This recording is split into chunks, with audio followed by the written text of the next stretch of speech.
kecewa dengan kualitas terutama narasi yang disampaikan oleh paslon-paslon yang lain. Menurut saya mereka pertama datanya banyak yang salah, keliru. Kedua,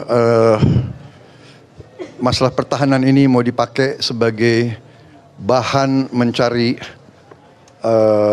poin politik yang menurut saya untuk sebuah negara, untuk negarawan tidak boleh. Pertahanan adalah sakral, dan tadi kalau tidak salah ada paslon yang mengatakan untuk pertahanan tidak ada rahasia. Saya kira ini sangat lucu, ini sangat tidak pantas bagi seorang pemimpin. Ya. Justru masalah pertahanan, keamanan itu syarat dengan hal-hal rahasia. Dan yang aneh adalah baik paslon 1, partai-partai pengusungnya kan PKB, Nasdem, dan PKS. Kemudian pengusung untuk paslon 3 adalah PDIP.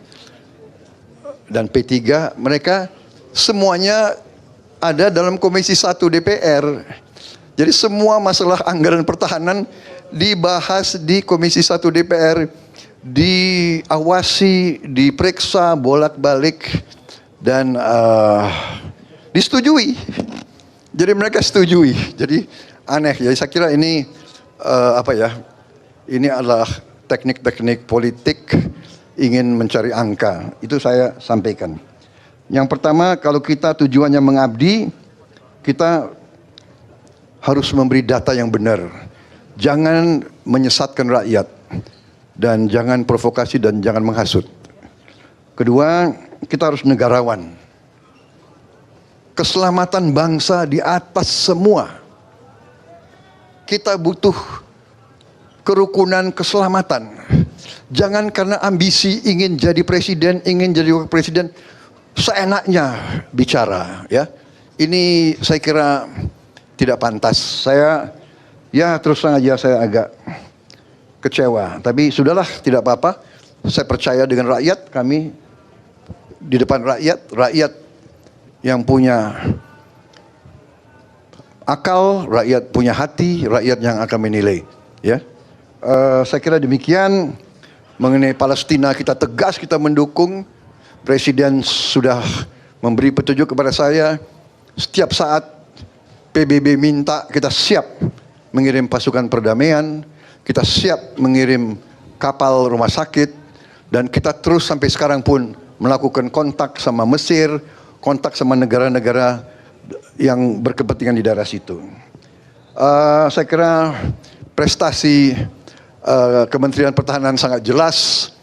Di bawah kepemimpinan saya, industri pertahanan kita dalam negeri mendapat kontrak paling besar selama sejarah Republik Indonesia, ya, mendekati 11 miliar dolar.